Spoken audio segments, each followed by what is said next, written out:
Welcome to the Ukrainian World Congress podcast, the global voice of Ukrainians in more than 80 countries. So, I want you to picture a historical memorial for a second. It could be, Arlington National Cemetery or the Cenotaph in London, or just like a quiet local monument right in your hometown. Yeah, we all have those, right? The plaques in the town square. Exactly. And when we think about how we remember history, there's this inherent solemnity to it. You picture people laying wreaths, bowing their heads in silence, just showing respect for a generation that sacrificed everything. Right. We fundamentally view historical remembrance as something sacred. And, more importantly, we view it as something safely locked in the past. And it's safely locked in the past. But consider this for a moment. What if a historical memorial wasn't just a backward glance? What if the act of laying that wreath or, marching down a street with a black and white photograph of a veteran was actively being used to run interference for present-day atrocities? It's a really chilling thought because it completely upends our baseline understanding of commemoration. Like, we are so conditioned to see memory as a passive, honorable thing. Yeah, passive is the word. But memory is incredibly malleable. It can be mobilized. And in the context of modern geopolitics, it can be weaponized to project this aura of untouchable moral authority. And that weaponization is the exact focus of our deep dive today. So we're looking at a sweeping campaign spearheaded by the Ukrainian World Congress, or the UWC. And they've issued a declaration aimed at fundamentally reframing May 9. Right, which, is traditionally celebrated by Russia as Victory Day to mark the defeat of Nazi Germany. Yeah, Victory Day. But the UWC is demanding the world recognize it instead as Russian Shame Day. And to unpack this, we aren't just looking at, political press releases today. We have a massive stack of source material on the table. We really do. We're talking verified data from the United Nations, real-time figures from the Ukrainian government, and these really extensive logistical investigations from Yale University's Humanitarian Research Lab. Because the UWC's declaration isn't just a protest against a holiday, right? It's a response to a vast systemic campaign of modern aggression. Exactly. The core mission of our deep dive today is to understand how the narrative of World War II is being used as a psychological shield.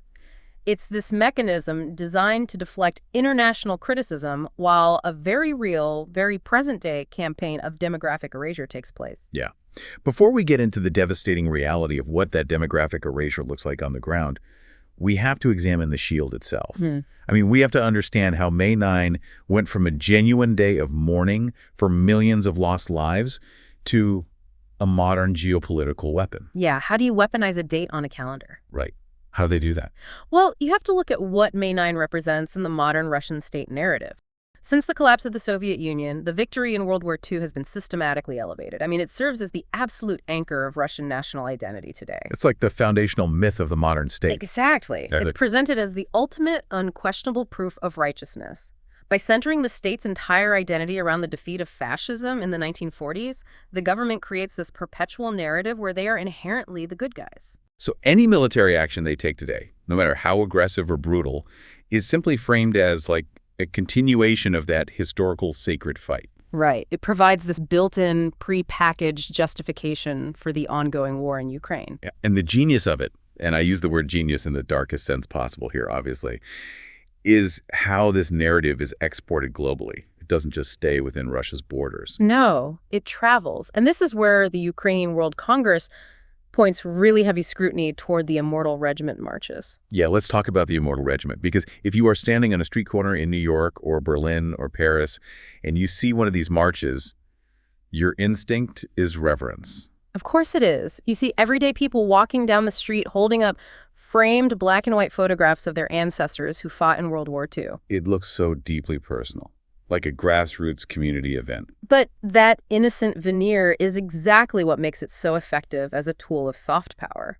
The UWC's analysis, which is backed by numerous international observers, highlights that these are no longer organic grassroots memorials. They've been co-opted. Totally co-opted.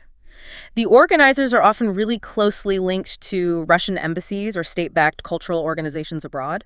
They have transformed these marches into highly coordinated influence operations that, they test the waters in democratic societies. It's essentially a Trojan horse. I mean, you take modern geopolitical aggression, you hollow it out, and you wrap it in the untouchable sacred cloak of World War II veterans, and then you roll that wooden horse right down Fifth Avenue. That is a perfect analogy. And think about the paralyzing effect that has on a host city. Oh, yeah. Like if a local mayor or a city council tries to block the march because of the current war in Ukraine. The organizers immediately flip the script. They accuse the democratic city of disrespecting the defeat of fascism, or even worse, of sympathizing with it. And that paralysis is the goal. The implication of that Trojan horse is profound. By allowing these events to proceed without scrutiny, democratic societies unwittingly provide a platform for networks of influence to operate in broad daylight. It normalizes pro-Kremlin messaging under the guise of remembrance. The UWC argues that when a city issues a permit for an Immortal Regiment march, they're essentially giving a permit to march the justifications for the invasion of Ukraine right through their own downtown. Which brings us to the visceral reality happening behind that shield. The UWC's push to reframe this as Russian Shame Day is rooted in the fact that while the world allows these symbols of false glory to be paraded around, thousands of real human lives are being dismantled. The contrast is just jarring. We really need to shift from the weaponization of history to the actual human cost here. Yeah, because the strongest argument for why the international community cannot normalize these marches lies in the data surrounding Ukrainian children. The scale of what is happening to the civilian population, and specifically, the youngest demographic, is staggering. And examining the verified numbers is crucial to understanding why international bodies are using terms like erasure. So let's look at those numbers. The figures from Ukraine's Children of War dashboard, and this is updated as of May 6th, 2026. The picture it paints is grim. We are looking at 20,570 Ukrainian children who have been deported or forcibly transferred. Over 20,000 children. Just let that sink in. Yeah. And out of those 20,000, only 2,129 have been returned to their families or their homeland. Wow. And alongside that, the physical toll on the ground includes 701 children killed and 2,498 injured. So you're looking at a return rate hovering right around 10%. That metric alone illustrates the sheer friction involved in recovering a child once they're moved across these borders. Right. It's not a simple process. Not at all. It highlights a persistent daily crisis that doesn't pause for holidays or diplomatic summits. See, I think a lot of people might look at those numbers, 20,000 displaced children, and assume this is just the tragic, inevitable chaos of a massive conflict. The fog of war defense. Yeah, exactly. Borders collapse, front lines shift overnight, infrastructure fails, and families simply get scattered into whatever refugee camps are available. Sure, people think it's an accident. Right. So how do investigators actually differentiate between a catastrophic administrative failure born from the fog of war and a deliberate, targeted strategy of deportation? Well, the distinction comes down to infrastructure and intent. If this were simply the tragic fog of war, the aftermath would look entirely random. Right, it would be chaotic. Yeah, you'd see a disorganized, desperate scramble. Yeah. Children ending up in scattered makeshift shelters. And you would see authorities making at least some public administrative effort to reunite families once the immediate danger passed. But that's not what's happening. No. International investigators have mapped out the reality on the ground, and it lacks any of that randomness. Which brings us to the findings from the Yale Humanitarian Research Lab. And their data completely dismantles the fog of war theory. I mean, they didn't find chaos. They found a machine. A highly organized, heavily funded machine. Yale researchers identified a massive, coordinated network specifically designed to absorb these children. Wait, how many facilities did they find? They documented at least 210 distinct facilities across Russia and occupied territories. We are not talking about temporary Red Cross tents here. These are established camps, schools, sanatoriums, and military-oriented institutions. It's an assembly line. It's literally a conveyor belt that starts in a conquered Ukrainian village, moves through a sorting or filtration center, and deposits a child deep inside Russian territory. Yeah, and the Yale data doesn't just map the buildings. It maps the psychological mechanics of what happens inside them. And the mechanics are where the true intent becomes undeniable. Yale's investigation revealed that more than 60% of these 210 facilities are actively involved in what they term cultural re-education. 60%. Yeah. But we hear the term re-education a lot in geopolitical analysis, and I feel like we need to break down what that actually means for, say, a 10-year-old placed on this conveyor belt. Looking at the perspective of Ukraine's Bring Kids Back UA initiative, this isn't just about teaching a new math curriculum. No. This is Russification. It is the deliberate, systematic stripping away of a child's identity. What did that actually look like on a daily basis? It involves forbidding them from speaking the Ukrainian language. It involves completely rewriting their historical understanding of their own homeland, often framing Ukraine as an illegitimate state. So they're told their country isn't real. Exactly. It involves cutting off communication with their parents or relatives back home and systematically replacing their cultural memory with the narrative of the occupying state. The goal is to erase the child they were when they arrived. And the Yale findings uncover an even darker layer to this process, if you can believe it. Because it isn't just cultural erasure, it's active weaponization. They found that at least 18% of these facilities feature elements of militarization. 18%. Yeah. And militarization means these children are being exposed to military culture, uniforms, and actual weapons training. Weapons training. Yeah, they're being taught a militant ideology that frames their country of birth as the enemy. The psychological manipulation there is just profound. I mean, you take a child from a war zone, sever their ties to their family, erase their language, and then hand them a rifle and train them to fight for the state that took them. It's a demographic feedback loop. The objective isn't just to conquer land, it's to literally breed future soldiers using the children of the country you are invading. It is the ultimate architecture of erasure. But building and operating an architecture of that magnitude requires vast resources. I mean, maintaining 210 facilities, coordinating the transport of 20,000 children, staffing these camps with educators and military instructors. That requires a massive logistical supply chain. Which naturally leads to the question of funding. Yeah. The payrolls, the trains, the buses. This requires heavy corporate backing to sustain. Yeah, and the corporate connections are a major focal point for international investigators right now. Reuters published a report detailing Yale's allegations that Russian state-linked corporate giants, specifically Gazprom and Rosneft, supported camps where more than 2,000 of these Ukrainian children were taken. Now, we need to state clearly here, just for the record, that both Gazprom and Rosneft strongly deny these allegations. They deny any involvement or wrongdoing. Right, they deny it. However, the fact that independent researchers at Yale are actively tracing these logistical networks demonstrates that this is not, a rogue military unit acting on its own. Right. Investigators are looking at state-level, deeply embedded infrastructure. And the verification of that infrastructure has triggered a massive response in the realm of international law.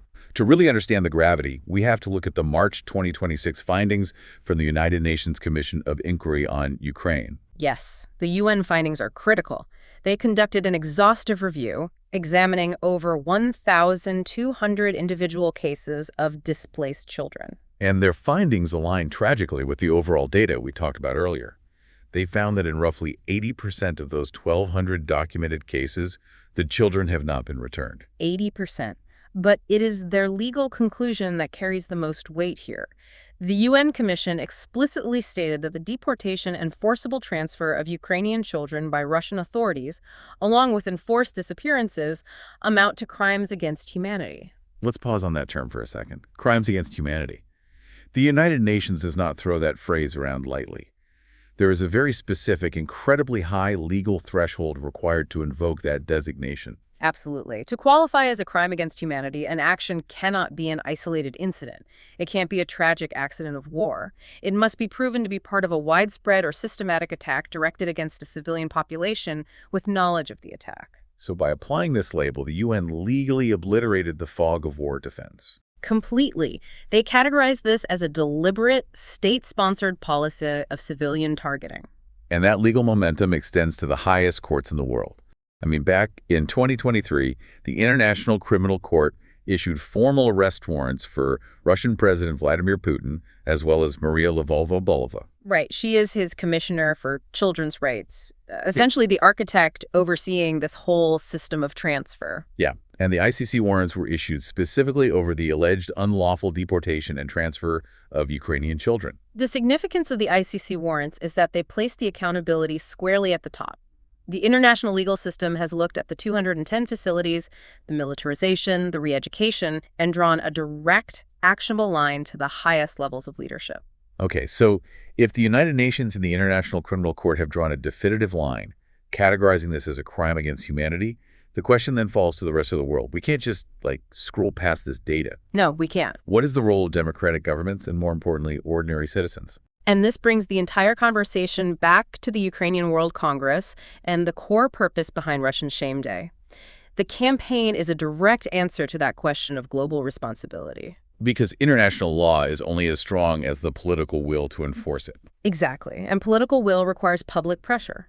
The UWC is arguing that you cannot divorce the Immortal Regiment marches happening in London or Paris from the 210 re-education camps operating in Russia. Right. If a state relies on these marches to project a noble, untouchable image of historical victory, then publicly exposing those marches as a front for ongoing atrocities strips away their soft power. It forces local politicians, the media, and the public to confront the reality of what they are permitting on their streets. So what are the actual demands? Specifically for the crime of aggression against Ukraine.